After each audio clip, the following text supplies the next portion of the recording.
বগুড়ায় পুলিশের অভিযানে আন্তজেলা মোটরসাইকেল চোরচক্রের ৭ সদস্য গ্রেপ্তার। মোহাম্মদ স্বাধীন খান, বগুড়া জেলা প্রতিনিধি। বগুড়ায় পুলিশের এক বিশেষ সাঁড়াশি অভিযানে আন্তজেলা মোটরসাইকেল চোরচক্রের ৭ জন সক্রিয় সদস্যকে গ্রেপ্তার করা হয়েছে। এ সময় তাদের কাছ থেকে ৬টি চোরাই মোটরসাইকেল উদ্ধার করে বগুড়া সদর থানা পুলিশ। আয়োজিত এক প্রেস ব্রিফিংয়ে গণমাধ্যম কর্মীদের সামনে এসব তথ্য বিস্তারিত তুলে ধরেন অতিরিক্ত police super Raihan Murad PPM. তিনি জানান, বগুড়াকে অপরাধমুক্ত রাখতে এবং নাগরিকদের নিরাপত্তা নিশ্চিত করতে জেলা পুলিশ সর্বোচ্চ সতর্ক অবস্থানে রয়েছে। যে কোনো ধরনের অপরাধ ও অপরাধীদের বিরুদ্ধে বগুড়া জেলা পুলিশের জিরো টলারেন্স নীতি বজায় থাকবে বলেও জানান তিনি। গ্রেপ্তারকৃতদের বিরুদ্ধে সংশ্লিষ্ট আইনে মামলা দায়ের শেষে আদালতে পাঠানোর প্রক্রিয়া চলছে।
আপনারা জানেন যে বগুড়া একটি জনবহুল এলাকায়, এখানে প্রায়ত নানা ধরনের অপরাধ হয়ে থাকে। আমরা নিরলস প্রচেষ্টার মাধ্যমে এই ধরনের ক্রাইম যাতে না হয় এবং কোনো ক্রাইম সংঘটিত হলে সাথে সাথে যাতে আইনের আওতায় আনা যায়, আমরা সর্বদা সচেষ্ট থাকি আর কি। তারই ধারাবাহিকতায় গত 24 তারিখে একটি ঘটনা ঘটে।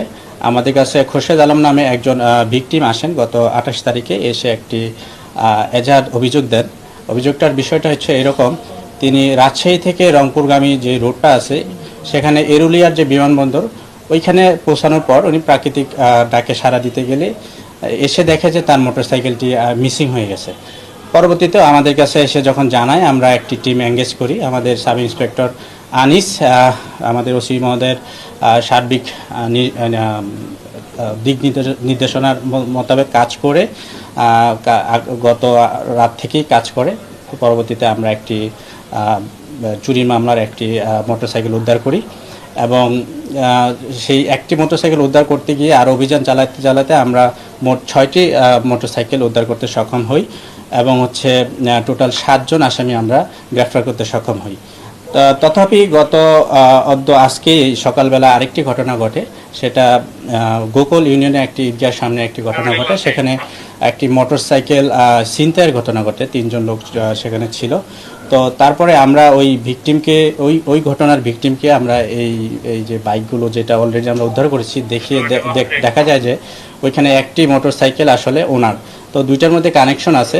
তো আমরা অলরেডি 7 জনকে অ্যারেস্ট করেছি। এর সাথে যদি আরও কেউ জড়িত থাকে, এই যে পরবর্তী যে মামলাটা হয়েছে যেটা ছিনতাইয়ের, সেটা আমরা ফার্দার ইনভেস্টিগেশন করব। অ্যান্ড যদি কোনো নিউ কোনো অ্যাকিউজড আমরা পাই, সেক্ষেত্রে আমরা অবশ্যই অ্যাপ্রিহেন্ড করব। তো এটাই আসলে আপনারা জানেন যে মোটরসাইকেল যে চক্রটি আছে, আমরা অত্যন্ত সচেতনভাবে এবং দক্ষতার সাথে আমাদের সাব ইন্সপেক্টর আনিস এবং পুরো টিম, তদন্ত সহ পুরো টিম আমরা একসাথে কাজ করেছি এবং পুরো চক্রটা ধরতে পেরেছি বলে সক্ষম আমরা বিশ্বাস করি। তারপরে যদি পরবর্তীতে কোনো আরও মাস্টার মাইন্ড বা পিছনে কোনো কেউ ছত্রছায়া দিয়ে থাকে, তাদেরকে অ্যারেস্ট করতে আমরা সক্ষম হব বলে আমরা বিশ্বাস করি। পিসিপিআর যাচাই বাছাই প্রক্রিয়ার মধ্যে আছে, যদি এরকম থাকে আমরা অবশ্যই এগুলো উল্লেখ করে দিব।